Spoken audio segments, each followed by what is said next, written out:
Bears.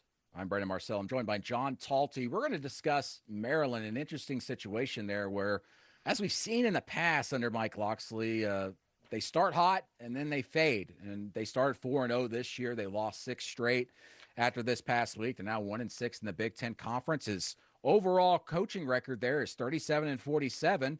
He's been there since 2019. And you wonder, like, well, he's certainly a hot seat coach, right? Well, their athletics director over the weekend says, hey, no, that's not the case. We're going to keep Mike Locksley here, and we're going to invest more into the program and try to get this thing right on the road in the Big Ten. And our John Talty is plugged in as anyone there at Maryland. John, I know you wrote a story about all of this situation a week or two ago, and of course have followed up on it since this announcement, but did this surprise you at all that Maryland decided we're going to stick with Mike Locksley another season?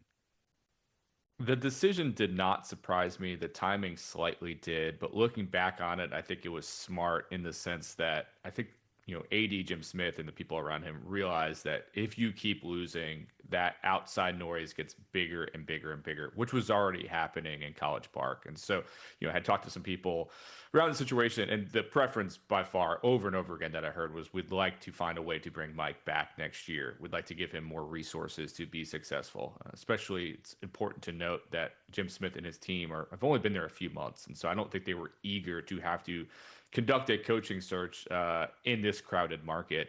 But I think the fear was that if he lost out and you're 4-8 after starting 4-0, is the fervor so strong that you get pushed to make a decision? So I think coming out now and saying we're keeping him, we're giving him more money, we're going to invest more in this program prevents your hand from getting forced later on if you do lose out and finish 4-8. When you've spoken to Mike Locksley several times, and of course the athletics director there, what kind of blueprint or plan do we see for the future of Maryland next season? What exactly are they going to really invest in and concentrate on?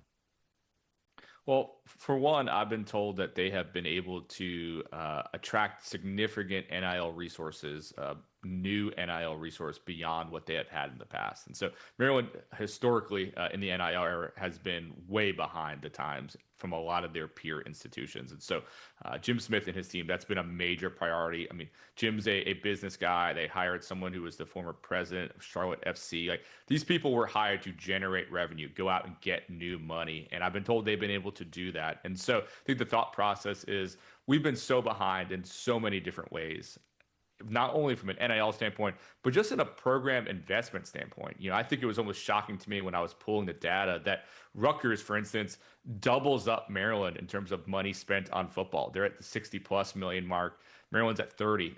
Indiana has doubled their investment over the last 5 years. So I think Maryland sees a place like Indiana and says, all right, it's not just Kurt Cignetti who's made that place work. They have made a conscious decision over the last 4 years to invest more and more into that program, and it has worked. And so I think their thought is, we've got a guy here who's a Maryland guy. He's attracting good young talent.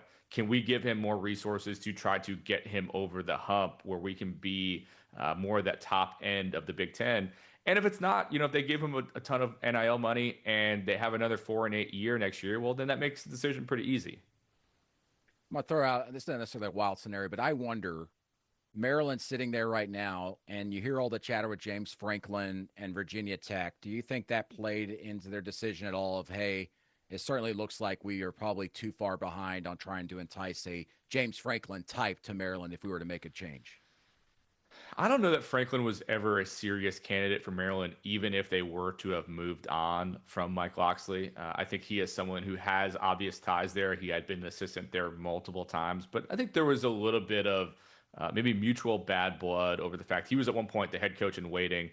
They switched ADs. New AD didn't want to give him the job. He has, seemed to delight in torturing Maryland while he was Penn State's head coach. So I don't know that he would have wanted to take that job, even if it were to open.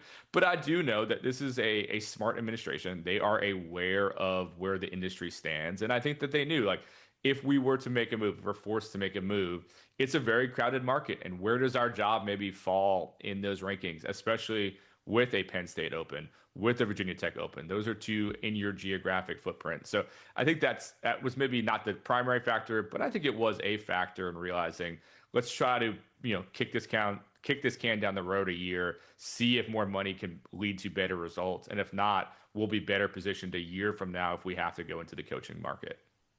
This might be a bigger discussion for another day, but I do wonder if there's something to say about the Big Ten seemingly being a little bit more even keel and more patient among some of their decision making here. Of course, not Penn State. They made that change with James Franklin.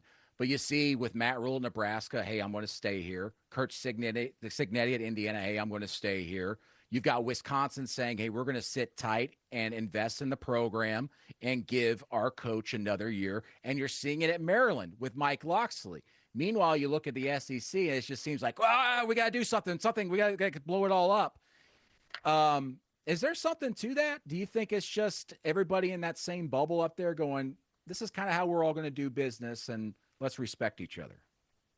I think it's a cultural thing. I really do. And I think sometimes, as they say, all politics are local politics, but I think every school has their own different dynamic. But I do think, and I think wrote this recently, like, you know this well, Brandon, like in the SEC, sometimes the job of the AD is to try to hold off the boosters from trying to buy out your coach. Whereas like at some of these bigger schools in the Big Ten, I think there's just more patience and less demand. Like Maryland, for instance, like their boosters give money, but they don't try to throw their weight around to get guys fired. That's just not kind of their personalities. Where, Alabama, Auburn, Georgia, wherever, like things start going poorly, your biggest boosters are going to let you know about it. And I think at the Big Ten level, there's just maybe a little bit more patience and less desire to have to be involved in that stuff.